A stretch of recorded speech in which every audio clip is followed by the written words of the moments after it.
What's going on, guys? Chaseontwowheels here, and today, or in this video, we start working on the garage floor. The reason I had a little correction is this is a multi-day process. So you guys can probably see behind me, the owner of this house probably had some sort of coating on the top of their floor. And in my previous garage, we used Rocksolid Rust-Oleum for the floor. We used that dark gray. Now, I learned a lot in that video, but as you guys can see, or if you haven't, I made a video, Rust-Oleum Rocksolid garage flooring 1 year later, or however long later. Go check that video out if you want to see how my old flooring held up.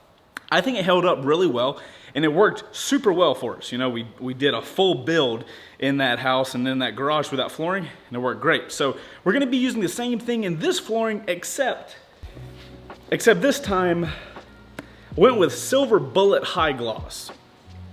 Now, the reason I went with Silver Bullet High Gloss is because when we got the ceiling done in this garage, everything got real bright. And I was like, that's awesome, that feels good. It feels like a more open space. And I realized that the old flooring was really dark, so it like kind of sucked out a lot of the light of the garage. So now I'm gonna go with a lighter coating, but the same, not a lighter coating, a lighter colored coating. Same type of material, same durability that we really came to appreciate a lot in the old garage. Now, if you guys look behind me, you can see that there's some patches of this floor that's raw concrete. There's other patches that has some sort of paint on it. This is not some like high level stuff that the garage floor is on. So what we're gonna do today is one, strip off whatever the stuff is that is on the floor, because it ain't gonna cut it. And the stuff we're gonna use to do that is this stuff. Apparently Rust-Oleum has a lockdown on the industry for chemicals on the flooring. But paint stripper for concrete. This will cover 75 square feet. So I got like 4 of them. Hopefully that's enough to finish this entire garage. But before we do this stuff, I got this cool little attachment from my power washer that's basically this circular housing, and it's made to clean surfaces. So there's a lot of places on the floor that aren't really that clean, and I feel like the paint stripper is gonna work better if I have the floor super clean. So we're gonna start off cleaning it with the power washer.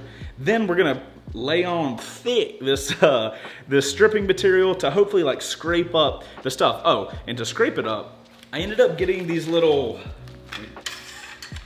it's like a little blade.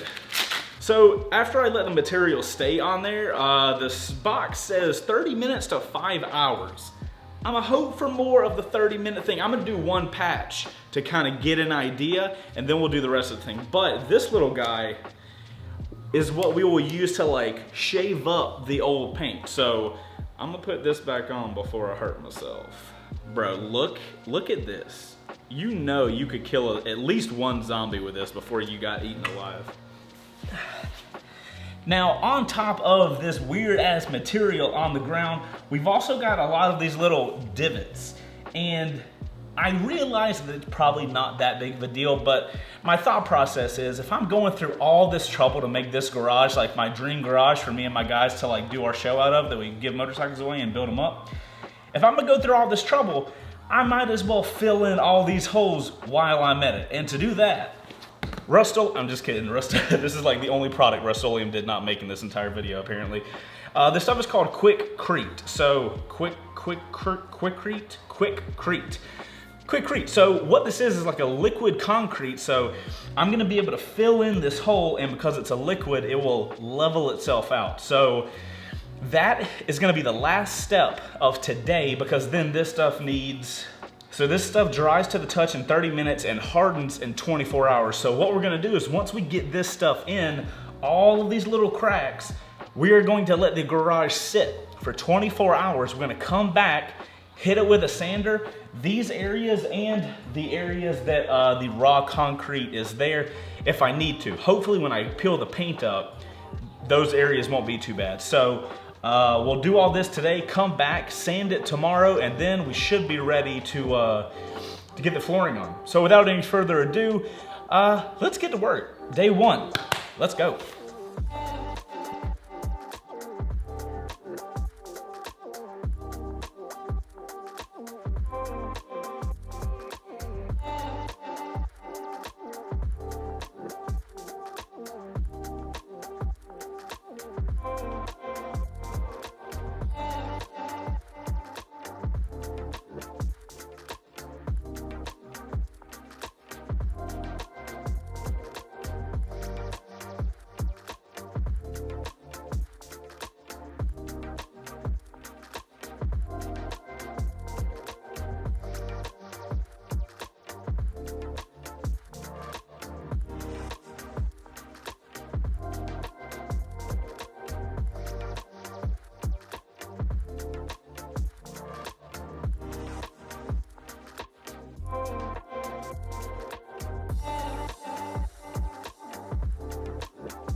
I'm gonna put a fan in here and let it totally dry up, because now that's pretty much all we needed to do. I want to let it get dry now before we do the paint stuff. So get a fan in here, let it sit for a second, we'll be back.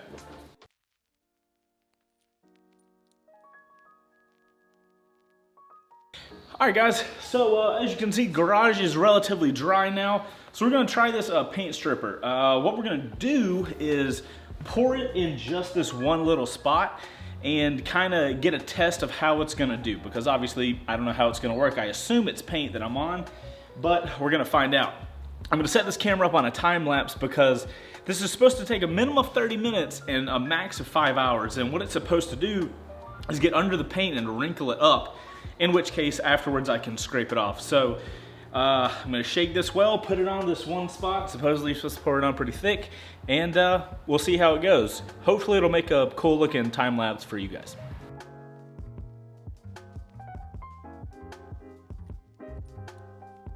All right guys, so we're back, and this paint is starting to like come up on its own. So I'm gonna grab this little scraper and we'll see how easily this stuff comes up.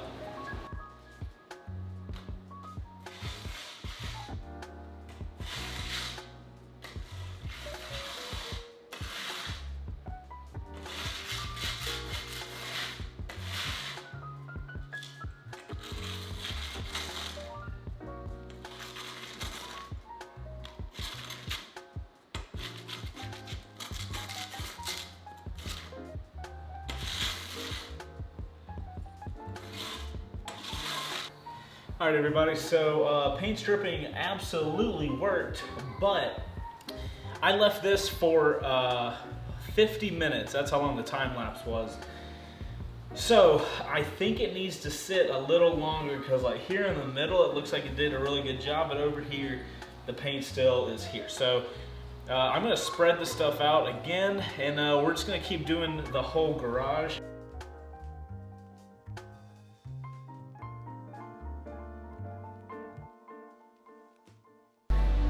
All right guys, so I've let the floor sit out here for like an hour and a half this time. So ideally, this is going to come up a lot better than the other one did. It also smells like shit in here, and I've got every window open and this fan on. Make sure you are ventilated when you do this kind of shit. So let's get to scraping this stuff up and see how it works.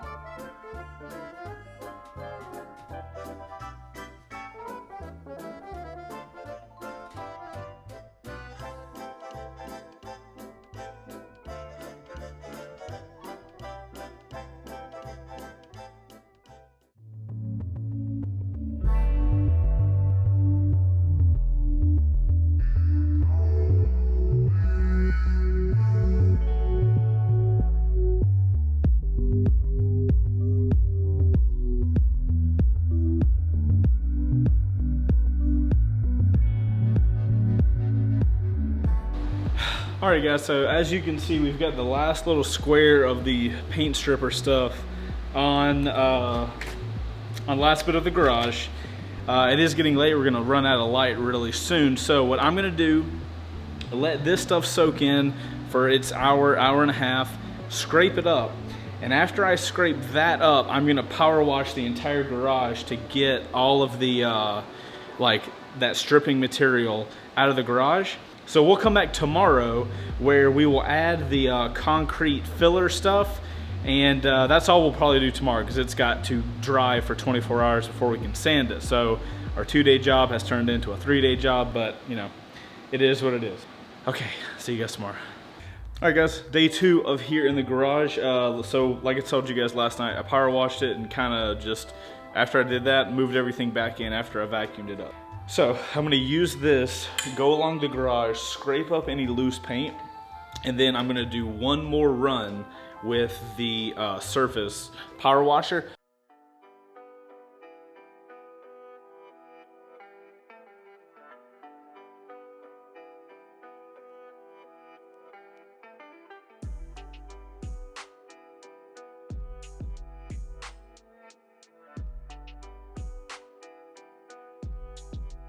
All right, everybody.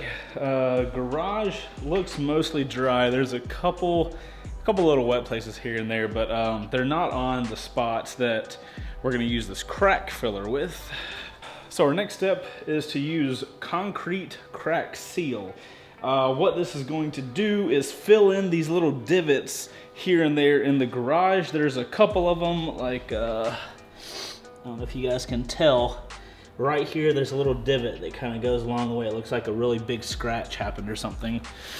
There's a few little spots around the garage like that I'm just gonna fill this stuff in. We're gonna go ahead and do that now. It's dry to the touch in 30 minutes and then totally dry in 24 hours. So I also have a cool little strategy to be low to the ground to be able to be mobile. Check it out.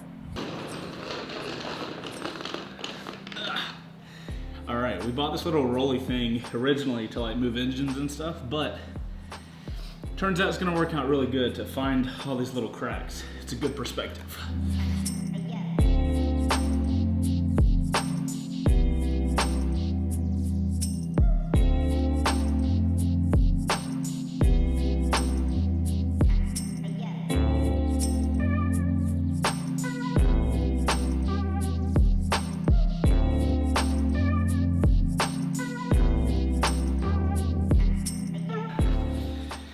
As you guys can probably tell, I'm getting to that point, you know, like a lot of us probably feel in a lot of projects where you're, you know, just fucking over it. I think I've nailed most of the little spots. Now I just gotta wait 24 hours. It's currently 3:20 in the afternoon, so I will see you guys at 3:20 tomorrow to start sanding this shit down. Good morning, everybody, and welcome to Sanding and Painting Day. It's currently 10:17, and I came out here to do a test because I was thinking last night of like, man, when I put this concrete stuff down, I should have squirted it into these little crevices and then like got a scrape and just scrape the top of it to make them flat. So I thought about it. Before it hardens the full way, which is in 24 hours, you know, the 3 o'clock time frame, I grabbed my little hand sander, put some 80 grit on it, and check this out.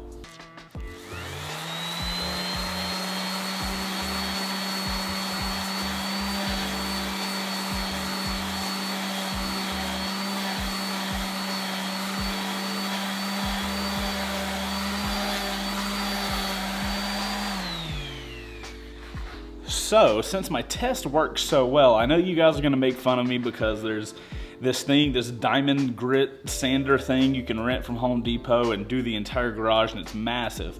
One, it's not gonna fit in my Jeep, so I can't really get it here. And two, when I did my other garage and I did some sanding of the imperfections in that garage, I used my little hand sander with 80 grit sandpaper and it worked fine. So will it take a little bit longer? Yeah, but if I don't have to rent some giant thing and I can just knock it out today, that's the plan. I'm about to put some headphones in and just get to sanding, boys. We got a lot of sanding to do.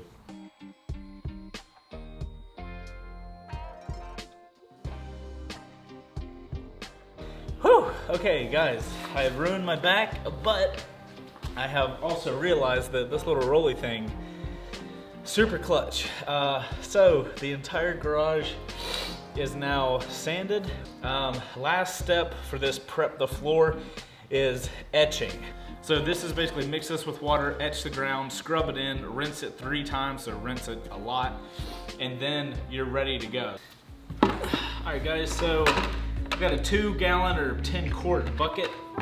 I've got a 1-gallon thing of etch. So what I'm gonna do is put the entire gallon into here, put another gallon of water in here, and then we have to put it on the ground, scrub it around, let it froth up, wait till it stops frothing, and then clean that 10-foot by 10-foot section.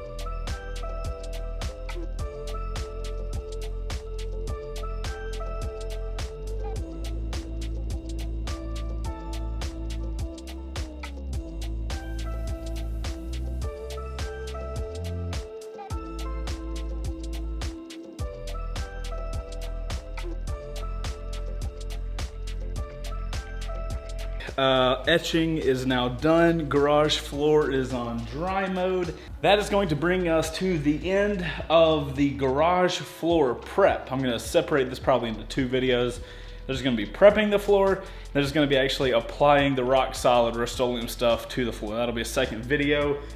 Seems logical. The prep stuff takes by far the longest. As you can see, the difference is pretty crazy, and this is as clean as this garage floor is going to get. There is not much more we could do to get this floor ready for the Rust-Oleum stuff. But that's all I got, guys. Hopefully this video helped you guys out. And if you want to watch the putting on of the floor and how it ends up looking, make sure to click that link down below to the part 2 of this video where we're actually putting the stuff on. We've got all the Rust-Oleum stuff over there. But anyways, guys, make sure to hit that like button and subscribe to the channel if you like motorcycle content or motorcycle focused content. This is a motorcycle, or this will be a motorcycle garage, so we'll have a lot of motorcycle content coming at you real quick. All right, I'll see you guys in the next one. Later. Outro crew, I gotta tell you, MVP of this whole thing, there's multiple. One is that boy right there. A wet dry vac is so clutch. I am so glad to have one of those now. Also, that little surface thing for my power washer, also a really good move. Cleaning surfaces with that thing is amazing. So that's highly recommended too, and it's only like 40 bucks. All right, outro crew. I'll see you guys on the next one. Love you a long time. Bye.